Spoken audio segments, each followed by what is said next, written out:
আসসালামু আলাইকুম ওয়া রাহমাতুল্লাহ। আলহামদুলিল্লাহ, আলহামদুলিল্লাহি রাব্বিল আলামিন ওয়াল আকিবাতু লিল মুত্তাকিন ওয়াস সালাতু ওয়াস সালামু আলা রাসূলিল কারীম ওয়া আলা আলিহি ওয়া আসহাবিহি আজমাইন।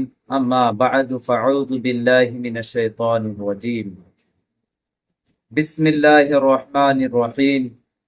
ওয়া লা তাবগিল ফাসাদা ফিল আরদ ইন্নাল্লাহা লা ইউহিব্বুল মুফসিদিন। সম্মানিত দর্শক ও শ্রোতা, আশা করি মহান আল্লাহ রাব্বুল আলামিনের অশেষ মেহেরবানিতে সকলে ভালো এবং সুস্থ রয়েছেন। আমাদের আজকের আলোচনার বিষয় সীমান্তে পুশিং, বর্ডার, মানবতার জন্য অভিশাপ। আপনারা জানেন, সাম্প্রতিক সময়ে পশ্চিমবঙ্গে বিজেপি ক্ষমতায় আসার পরে, বিশেষ করে শুভেন্দু অধিকারী মুখ্যমন্ত্রী হওয়ার পরপরই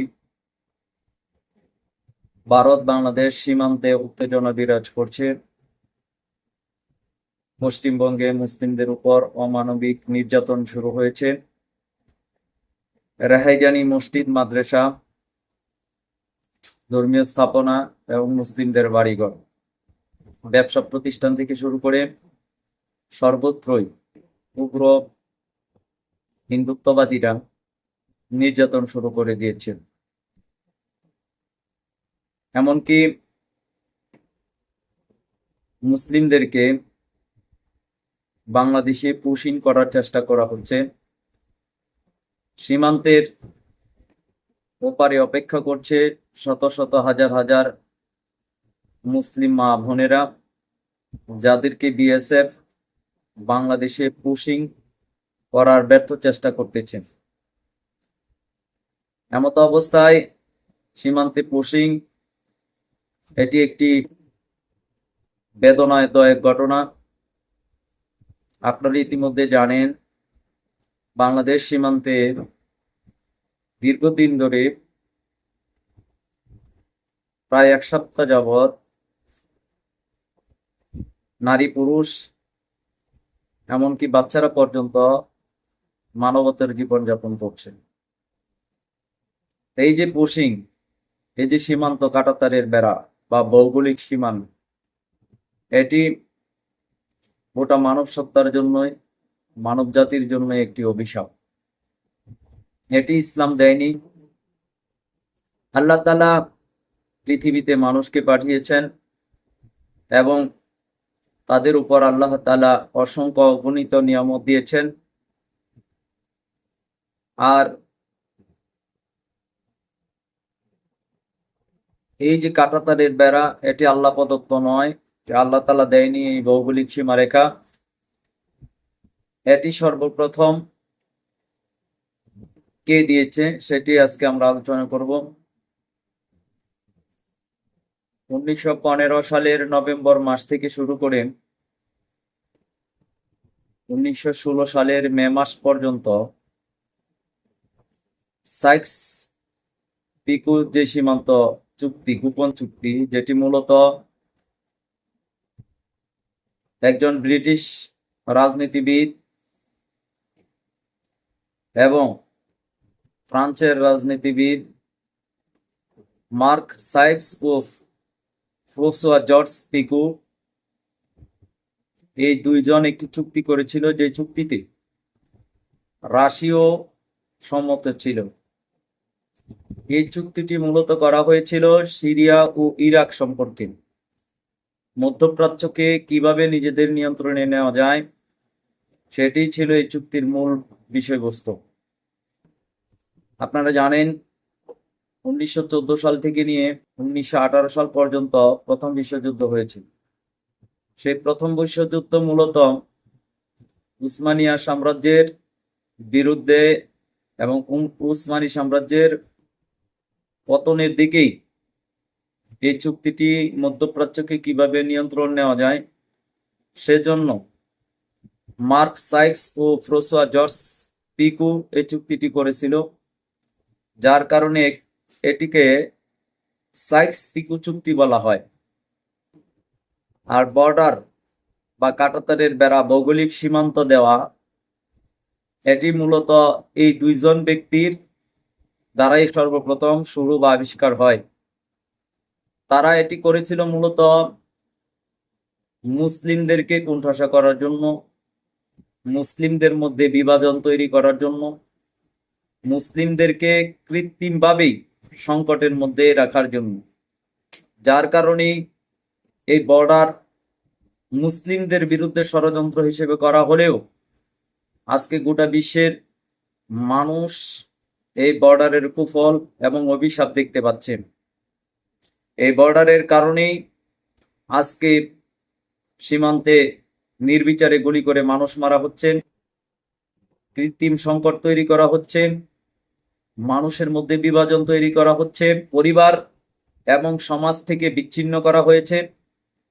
মানব পাচারের মতন জঘন্যতম অপরাধের ক্ষেত্র তৈরি করতেছে এই বর্ডার। যুদ্ধ সংঘাত থেকে শুরু করি চরম মানবাধিকার লঙ্ঘন এই বর্ডারই দায়ী। আধুনিক দাসত্ব, যৌন নির্যাতন ও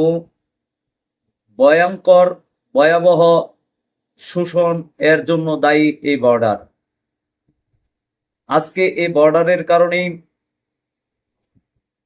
মুসলিমরা একে অপরের বিপদে মানুষের পাশে দাঁড়াচ্ছে না, মুসলিমরাও মুসলিমদের পাশে দাঁড়াচ্ছে না। অথচ মুসলিম একটি দেহের নেই।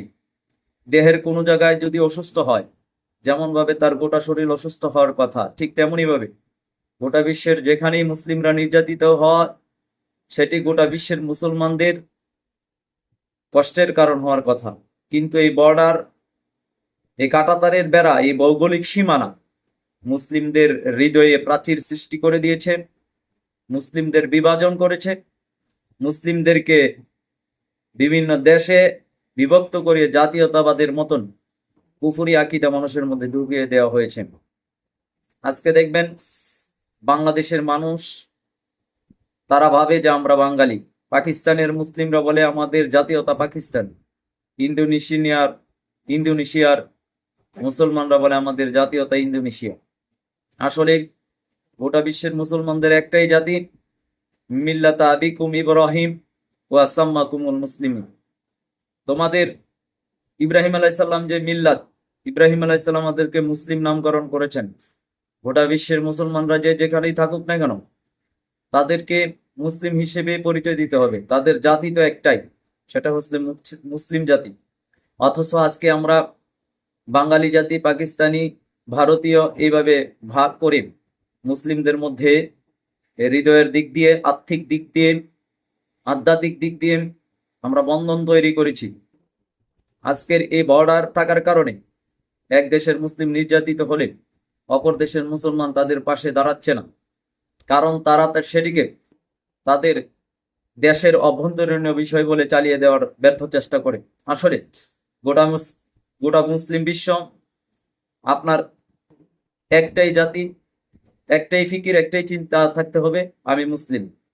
ইউরোপের মুসলিম সেও মুসলিম, আফ্রিকার মহাদেশে যদি সে থাকে সেও মুসলিম। কোনো সীমানার প্রাচীরে মুসলিমদেরকে ভাগ করা যাবে না, এটি সম্পূর্ণভাবে ইসলামের মধ্যে নিষিদ্ধ। গোটা বিশ্বের মুসলিমরা একটি দেহের নেই, তারা একত্রিত থাকবে। কোনো বর্ডার বা প্রাচীরের সীমানা বা ভৌগোলিক সীমানা তাদেরকে ভাগ করতে পারবেন। এই কারণেই খেলাফতের ভূমির দরকার। এর জন্য পৃথিবীতে খেলাফত দরকার, যে খেলাফত এসে পৃথিবী থেকে বর্ডারকে নিশ্চিহ্ন করে দেবে।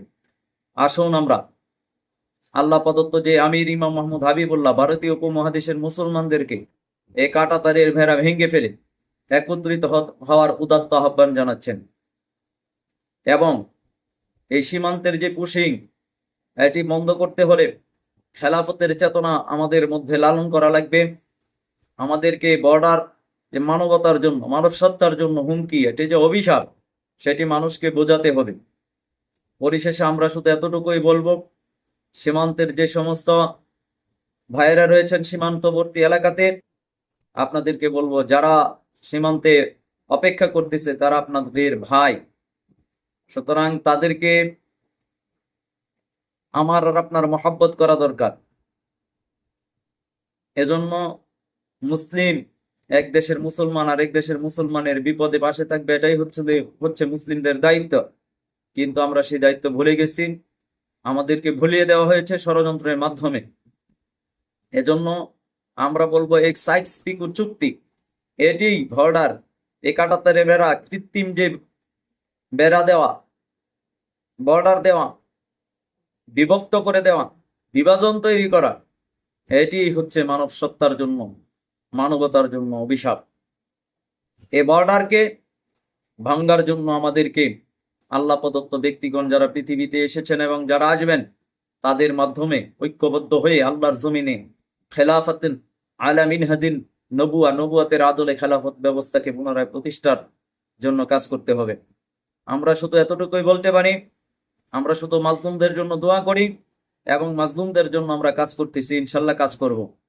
আমরা আপনাদেরকে উদাত্ত আহ্বান জানাচ্ছি, এটার স্থায়ী সমাধান হচ্ছে খেলাফতের ভূমি।